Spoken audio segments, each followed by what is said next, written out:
Escuela clásica del derecho penal. Esta corriente se inicia a principios del siglo XIX en la Escuela de Juristas, como originalmente se denominó a la Escuela clásica del derecho penal, ya que fueron los positivistas del siglo XIX quienes bautizaron con el nombre de Escuela clásica a todo lo anterior a ellos, incluyendo las doctrinas que no se adaptaban a las nuevas ideas. En la escuela positivista del derecho penal, la aparición del positivismo surge como reacción contraria a la escuela clásica. Este positivismo fue consecuencia del auge alcanzado por las ciencias naturales en los estudios filosóficos del siglo XIX y se hizo sentir en todas las disciplinas, incluyendo el derecho, la psiquiatría, la criminología y la psicología.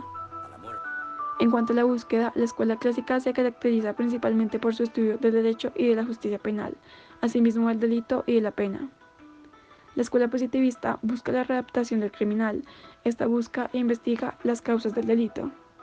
En cuanto al objeto, la escuela clásica establece que su punto cardinal es el delito, que es el hecho objetivo, y no el delincuente, que es el hecho subjetivo. La escuela positivista del derecho penal establece que el punto de mira de la justicia penal es el delincuente, ya que el delito no es otra cosa que un sistema revelador de un estado peligroso. En cuanto al método, la escuela clásica consideró que el método más apropiado para el estudio de su construcción jurídica era el racionalista o el especulativo, del cual sirven las ciencias jurídico-sociales. Mientras que la escuela positivista del derecho penal, para su construcción ideológica, sus seguidores utilizaron el método de observación y experimentación propio de las ciencias naturales. En cuanto al delito, la escuela clásica sostuvo que no era un ente de hecho, sino un ente jurídico, una infracción a la ley del Estado, considerándolo que al definir el delito como un ente jurídico, quedaba establecido de una vez para siempre el límite perpetuo de lo prohibido, distinguiéndolo de lo que podía ser una infracción a la ley moral o al derecho divino, que no son delito. La escuela positivista consideró el delito como una acción humana con causas naturales o sociales. Se definió el delito como una lesión a aquella parte del sentimiento moral que consiste en la violación de los sentimientos altruistas fundamentales. En cuanto a la pena, la escuela clásica estableció que es la consecuencia del delito. Se pretende restablecer el orden violado, por lo que el castigo debe ser proporcional al daño causado. Se pretende darle al infractor una retribución moral. La escuela positivista sostiene que la razón de ser de la pena es la defensa de la sociedad. Con ella busca rehabilitar al individuo para evitar su recaída en el delito. Por eso propone el aislamiento del infractor para someterlo a tratamiento penitenciario. En cuanto a la responsabilidad, la escuela clásica sostiene que la responsabilidad penal del individuo es fruto de su libre albedrío. El hombre es libre de escoger entre el bien y el mal. Por último, la escuela clásica del derecho penal establece que todo infractor de la ley penal, responsable moralmente o no, tiene responsabilidad legal. Aquí se niega el libre albedrío, ya que se establece que la voluntad está determinada por influencias del orden físico, psíquico y social. Los precursores del derecho penal se sitúan en el siglo XIX. En esa época se considera que gracias a Feuerbach, Romagnosi, Bentham y Filangieri se produce un gran cambio en el derecho penal. El autor más importante es Feuerbach, debido a que es el fundador de la ciencia moderna del derecho punitivo, pues considera que la prevención de los derechos se tiene que basar tanto en una coacción física como en una coacción psicológica, siendo esta aquella que debe prevenir la infracción del derecho, evitando la comisión de delitos por medio de la intimidación a los ciudadanos. Romagnosi considera que el derecho penal es un derecho natural, dado que la finalidad de la pena no es causar sufrimiento por un delito que una persona comete, sino al contrario, este debe causar temor a ese daño para que los potenciales delincuentes no realicen el comportamiento criminal. Por otra parte, Bentham opina que el delito tiene dos partes, la parte formal y la parte sustancial. Distingue además entre lo que es la acción y lo que sería la omisión. Define las formas de culpabilidad, los grados del dolo, sienta las bases del principio del interés preponderante y considera la posibilidad de reinserción en la sociedad del delincuente como una de las finalidades con las que cuenta la pena. Filangieri, en su investigación, se enfoca en el principio contractualista. La pena es la elección de la persona entre cumplir con un deber social o no hacerlo. Los hombres, por temor a perder su derecho, cumplirán con las obligaciones que se les exige. Escuela clásica. Se destacan seguidores como Giovanni Carmignani, Pellegrino Rossi y Francesco Carrara.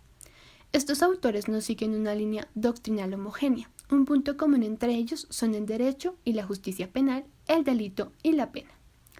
Por tanto, respecto al derecho, la escuela clásica afirma que no es una creación humana, sino que éste se entendía incluso en ocasiones como voluntad de Dios, por lo que niega la teoría del contrato social. Considera que puede existir una ley humana siempre de acuerdo a la ley natural. La justicia penal es la que determina necesaria la existencia de la tutela jurídica. Para los clásicos, el delito es entendido como ente jurídico y como infracción, siendo la antijuricidad su esencia. La pena, según esta escuela, tiene como finalidad restablecer el orden externo con la sociedad y tiene que ser aflictiva para el reo, ejemplar, cierta, pronta y pública, de manera que no sea perturbadora para el reo. Escuela positivista. Su origen se deriva de la obra de Comte y las tesis evolucionistas de Charles Darwin, y sus principales características que la definen será el uso del método. Cesare Lombroso expone su teoría criminal, pues el delito es un fenómeno en el que el individuo va a estar determinado por el ambiente y va a tratar de dar una explicación causal del delito. Da origen a la criminología, al estudio de la delincuencia por medio del método inductivo experimental. Además, Raffaele Garofalo define el delito como la acción lesiva de los sentimientos altruistas del hombre. Y por último, Enrico Ferri justifica que la responsabilidad criminal solo se dará porque el individuo vive en sociedad. Para Ferri, los factores del delito pueden ser individuales, físicos y sociales. El criminal en la escuela clásica es el que decide delinquir. En cambio, en la escuela positivista, el criminal es el que tiene características inherentes que lo hacen ser. Los delitos que se cometen en la escuela clásica es por el libre albedrío del individuo, y los delitos que se cometen en la escuela positivista es porque naturalmente están predispuestos. A lo que nos referimos es a la teoría científica que se utilizaba en ese momento, que era que las personas tenían genéticamente incorporado el comportamiento de delinquir. Ahora hablaremos del periodo filosófico en la escuela clásica. En el periodo filosófico se estudian tres cosas puntuales, que es el jus ponendi del Estado, el concepto de la pena y la finalidad de la pena. En el periodo matemático se habla de que en este periodo el gran autor fue Francesco Carrara, que estudia la proporcionalidad de la pena. Y en el periodo jurídico como tal ya se logra trasladar toda la doctrina a un ordenamiento jurídico penal positivista. Ahora, en la escuela positivista se habla de la antropología. La antropología es la ciencia que estudia los aspectos físicos y las manifestaciones sociales y culturales de las personas en comunidades. Y por último, el derecho en las teorías atómicas lombrosianas. Esta teoría es que se preocupa por el comportamiento humano, o pues estudia el comportamiento humano, sobre todo por su comportamiento criminal, que se decía lombrosiano a estudiar en especialidad los crímenes de su época. América Latina tenía sobre todo una influencia del derecho penal italiano, europeo, pero concretamente pues de las grandes escuelas del derecho penal en Italia, escuela clásica y escuela positivista. A partir de los años 70 se ha introducido en América Latina un análisis sistemático del delito que se llama la dogmática penal, de una clara influencia alemana. Por manera que en este momento las dificultades teóricas que hay es que es complejo a veces combinar las grandes ideas de la escuela italiana con las grandes ideas de la escuela alemana. Entonces, en un primer momento, desde el punto de vista teórico, hay que hacer esa dilucidación. Ahora es tan importante y celebro que la Universidad Andina, en este curso de especialización de Derecho Penal, me haya invitado para hablar precisamente de esa trayectoria, porque el objetivo de mi materia es precisamente el pensamiento penal.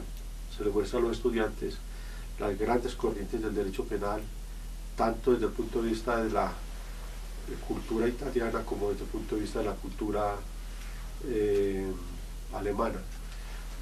Desde luego, ya desde el aspecto práctico del derecho penal hay otras situaciones más complejas.